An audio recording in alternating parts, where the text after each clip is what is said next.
What you're doing right now is evil. You think I'm evil? I am justice!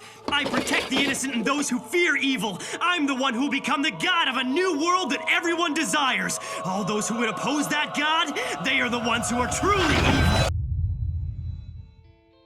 Death Note is a complex anime I'm absolutely addicted to, despite it being one of the only ones I've ever watched. It covers interesting topics of justice and power, and I love being able to pick apart certain scenes and spot things I would have never noticed before, ranging from the obvious creation of Adam painting in the intro to analysing the psychology of characters. I could talk forever about this show. The more I watch and read about it, the more there is to link back to, and I love shows that make you question everything going on. The main question for this video though is to consider the actions of both the protagonist Light and the antagonist L. Because on a surface level we may debate between Light being good or L being bad, but in reality I would argue both of them are just as bad as each other. Additionally, I won't be going over the manga as I've not read it, so don't worry about spoilers of that. To understand each character's intentions, we need to recap what they've done throughout the show that classifies as malicious. Obviously I'm not going to go over everything, or else that will take forever. Light Yagami, a smart and charismatic student, starts to spam the power of the Death Note once understanding its capability. He tests the Death Note on people committing bad acts in the moment and then going on a rampage to wipe pretty much anyone who's committed a crime, even if they're in prison. We're immediately clear he has the ideologies of retribution, that a criminal's negative action should result in a negative consequence. Light sees death as the only viable option. He sprouts towards the idea of creating a new world, claiming the one he lives in now is rotten. This immediately presents the reasoning behind his actions. He notices crime all around him, yet it seems like no one's taken action against it because of how frequent it occurs. By taking things into his own hands, he becomes a vigilante, which is where morality is questioned. How can one with good intentions create a world that is perfect in his eyes if he is just as bad as criminals he sees day to day by killing them off? He isn't able to be punished through legal authority due to being able to kill anywhere at any time. And even though his father may be a police officer, he isn't one himself, making his actions unlawful and naturally unethical. However, it's important to consider how Light is very well aware of societal issues. When committing the memory wipe plan, he tasked Rem to give the Death Note to a selfish businessman. We can see how he understands the issues of capitalism. He sees the rich as naturally desireful of money and power, which is exactly what the Death Note provides. Money through eliminating competition, and power through executing anonymous killings. It's important to question the idea of who truly deserves to die, because in Light's eyes, he sees people as good or bad, and if you're on the bad side, whether through capitalist corruption or even being against him like L is, he believes you should die as you are rotten. He continuously hammers down his remorseless ideologies throughout the show, which makes him an excellent anti-hero. Alternatively, an anonymous detective labeled L takes on the case aiming to bring the mystery killer to justice. He is quite notably the foil character of this show. He has no intention of killing or punishing regular criminals, as he believes the law already punishes those who break it by sending them to prison or other means. It's safe to assume he follows humanist beliefs, where everyone is a human and thus no one should be treated unfairly. If one commits a bad crime and is fairly punished, they are able to live a normal life where they can recover and return to civilization peacefully. However, there lies the question of L's human nature as a whole. Our introduction to L is through a screen and a voice changer. He's already separating himself from society. Most people would assume it's obviously to protect his identity so then bad actors don't catch him, but something doesn't feel right here. Let's analyze L as a person. He's incongruous to what a human typically does. He stands on chairs rather than sits, his posture's slouched, he has a monotone voice with minimal facial expressions. He does not act like a regular person. But I'm not here to judge, because this ties into the theory that L's true intentions aren't just to bring Kira to justice for safety, but rather bringing justice to finish the puzzle. We can assume an intellectual person like L would consider cases as something complex which requires lots of brainpower. Likewise, a puzzle. The mass murderer society labels Kira is almost a direct challenge to L. There is nothing to go off other than his own abilities as a detective. He wants to find the serial killer primarily as a personal achievement. This is also backed up by the idea that L knew Light was Kira all along, but he was never able to prove it. In Death Note Relight, he accompanies a questioning from a child asking what he is most fearful of. He replies with, Well, I suppose monsters. Me too. I am too. Dummy, L's not the same as you. There are many types of monsters in this world. Monsters who will not show themselves and who cause trouble. Monsters who abduct children. Monsters who devour dreams. Monsters who suck blood. And monsters who always tell lies. Lying monsters are a real nuisance. They are much more cunning than other monsters. They pose as humans, even though they have no understanding of the human heart. They eat, even though they've never experienced hunger. They study, even though they have no interest in academics. They seek friendship, even though they do not know how to love. If I were to encounter such a monster, I would likely be eaten by it. Because in truth, I am that monster.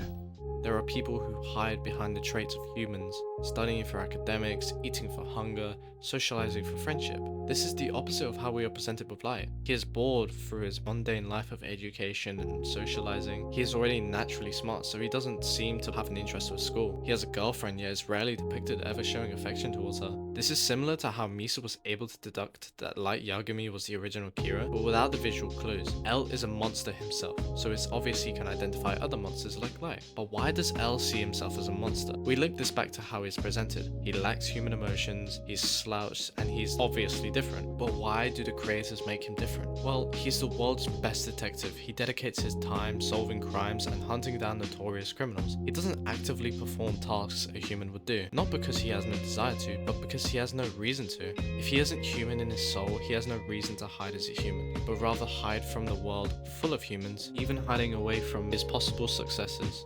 Despite how lonely L as a character is presented, he creates a brilliant opponent to the main character, which is why this show is so engaging. Now, I want to focus on very specific moments where both characters have demonstrated morally wrong actions, as each characters have their own justifications for it, but it's really up to you, the viewer, to decide whether it's okay or not. The first truthfully immoral act Light does, excluding the testing and mass usage of the Death Note, is the killing of Lind L. Taylor. Light's entire plan with the Death Note was to remove the rotten from the world, but once he discovers a detective mastermind was after him, his ego erupted. He spontaneously killed a reporter claiming to be L without hesitation, which becomes the biggest mistake Light can make. Despite this only being episode 2, Light has set up this idea of a god complex in his head. He has the power to eliminate anyone for any reason to his liking, and he abuses this power once he tries to kill the people going against him. Similar to a corrupt dictator, Light is so full of pride and arrogance in this scene, which allows L to find practically all the information he needs. However, we can argue that L is in the wrong here too. He sets up a prisoner who is already going in trial for the death penalty to pretend to be Kira's currently #1 enemy. But why is this the only thing justifying risking someone on live TV, assuming they'll die, even if they've been sentenced? To add to this, many people's final words are typically recorded or noted down, as they can provide insights into the person's values and end their chapter of life peacefully. Lind L. Taylor does not get this opportunity, and we have no idea if he was forced into this or not. This creates him as a victim into an experiment to test L's assumptions of Kira's capability. But if we were to assume the prisoner was willing to volunteer to this test, does it make it any better? The only thing I can justify for this is the Japanese belief of nationalist glory. In Japanese history, the belief of dying or suicide, especially in times of war, was honorable and shows you maintained honor to your homeland. Can we assume Lind L. Taylor wanted to go out publicly to help the Kira case as a test subject? Does that make L a better person for granting this opportunity for Lind L. Taylor to regain society's respect after his crimes? Not only this, but because this was broadcasted on live television, we don't know how many people saw this death. Considering TV is a common household item and screens being all over public areas, what are the chances of L unintentionally exposing adults or even young children to a dying person? This can scar people forever depending on how they process the information. L disregards human emotions over seeing a live death occur. He's only focused on obtaining information on Kira, which further emphasizes his neglect for human emotions. Overall, this scene has so much to unpack, being the beginning of the constant loop of tension. L's actions are a result of Light's killing, and Light's killing is a result of the destroyed society set in place by the people in power. So who is truly to blame here?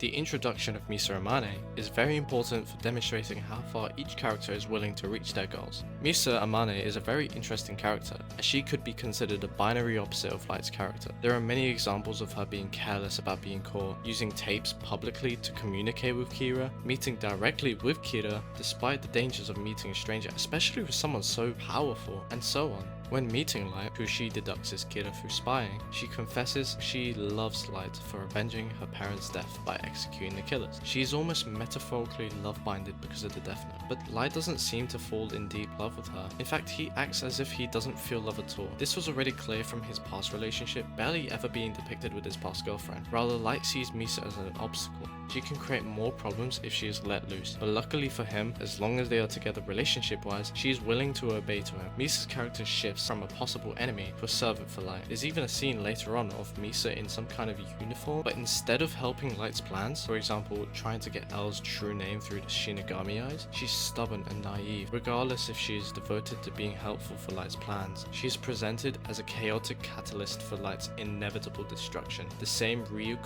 warns Light about, which is possibly why he strays away from giving her affectionate love. He isn't hesitant to reject being soulmates directly to her face, which upsets her, but he doesn't even apologize.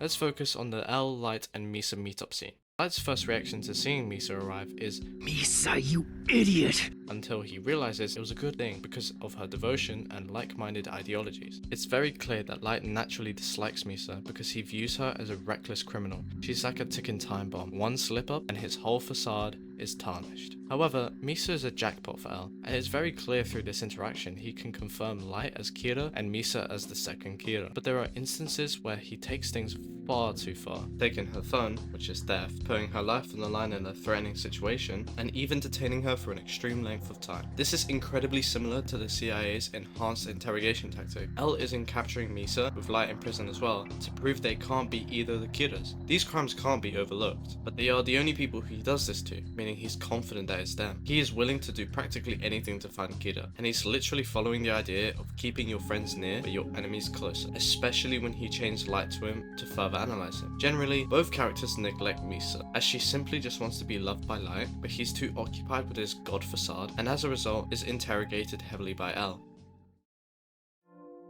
This all reminds me of the line from Full Metal Jacket, mentioning the Jungian thing when referring to his peace symbol and the Born to Kill on his helmet.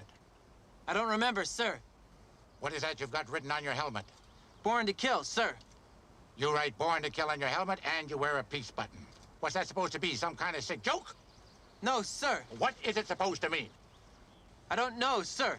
I think I was trying to suggest something about the duality of man, sir. The what? The duality of man, the Jungian thing, sir. The Jungian thing the character refers to is Jung's psychological concept, where every good quality has its bad side, and nothing that is good can come into the world without directly producing a corresponding evil.